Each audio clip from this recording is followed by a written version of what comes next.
We want to welcome you to Phil Holton's wood turning shop.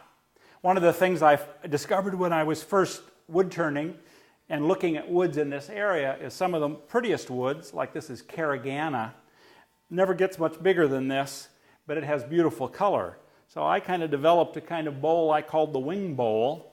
Probably won't be the first kind of bowl that you want to turn, but it makes it quite interesting. And here what I have is a block of wood. I think this is sumac. Also doesn't get very big, but it's very nice. And I'm going to move that onto the lathe over here. I'm going to do this in two cuts. I'll first do the bottom of the bowl, the outside of the bowl, and then we'll move it inside. And one of the first things I do, I use my finger here to line up the top. That looks quite good.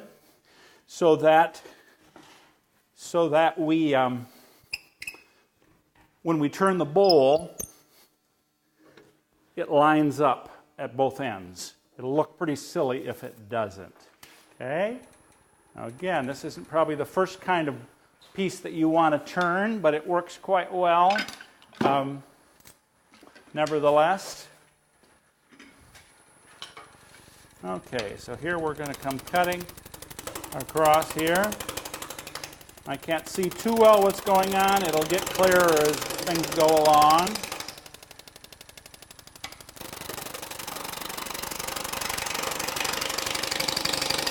But I'm safe behind the tool rest here, so I'm not going to hurt myself if I'm careful. I'm careful to not take too big a bite at a time here. So you can see my cut just slides right across. I'm not cutting a very big part of the circle. My technique is pretty much the same if I was cutting the whole circle, in that I'm riding the bevel to keep me from getting too big a bite.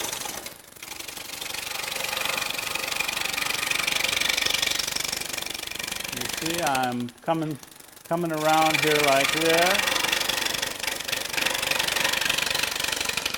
Let's take a look at this when we stop it.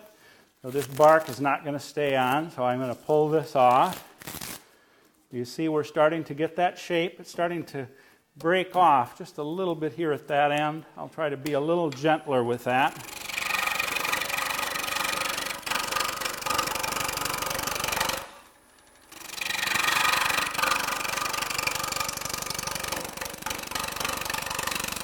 I'm watching right up there where I can see pretty well how my cut is going.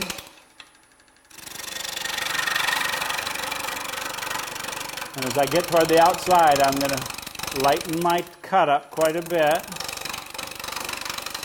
I need to bounce me a little bit. I'm going to move the tool rest in a little bit, but I'm getting pretty close now to the top, so I don't have too much further to go. Now I want a constant curve all the way up through.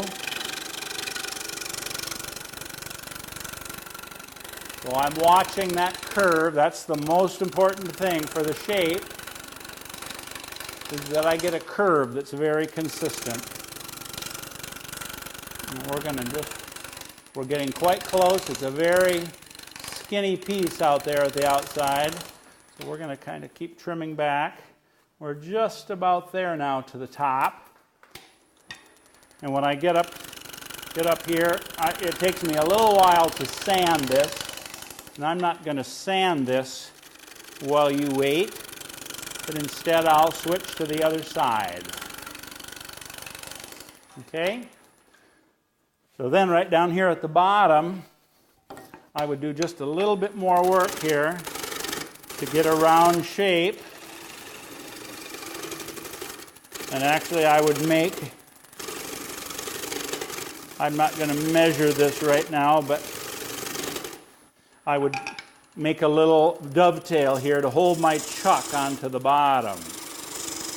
Right here like this. And that would be the way that I could reverse this and take it off and then turn the other side. So here's what this looks like after turning one side of it.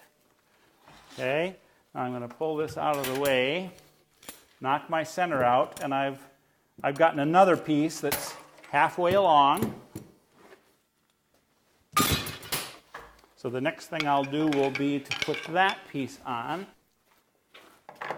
So this one is mounted on a chuck already. I made a little dovetail at the bottom, just as you saw on that one. And I can see that this is sliding just a little bit. So I'm going to tighten that up a little. Okay. Kind of had loosened up since just earlier today. So I think the wood shrinks quite a bit once I expose it, so it's changing dimension. It means I've got to keep checking to see that I get it tight. Okay, I want to make sure that I don't touch the tool rest there. And it's registered very, very nicely there, so that won't be a problem. So now I'm going to start. This is a little more nervous because I'm dealing with it getting pretty thin. But I'll leave the tailstock up against as long as I can. I'll leave plenty of wood down there, and I'll get my light out here so I can see a little better.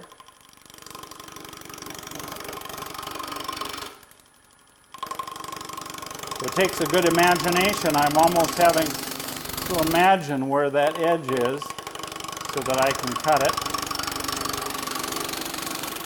But I can see the bottom, so I'm just kind of tracing out the thickness that I want.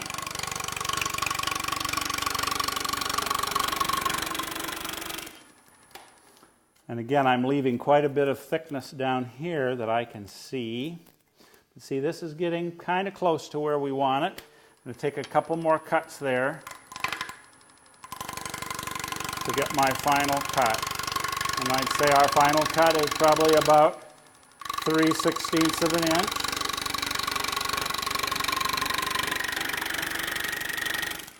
Okay, let's take a look at that. I think that's going to be fine. So now we'll take it in a little further. So I couldn't cut it that thick all at the same time because it needs more support from the middle.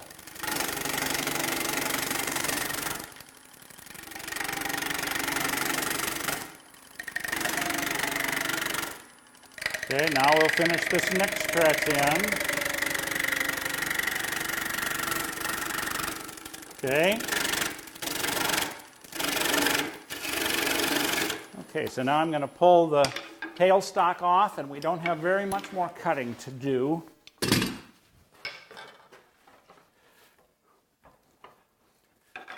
Yeah, we're going to have to edit out a little bit. This will be pretty quick here now.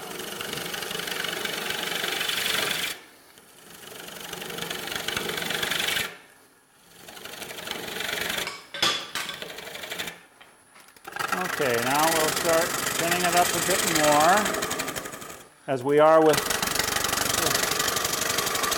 all our faceplate turning. Eventually we want to be able to hold it from one side, and these new 4-jaw chucks with changeable jaws make that much easier. I worked in the old days when you didn't have these chucks, and you just had to, all sorts of other ways that you had to do it. None of them worked nearly as well.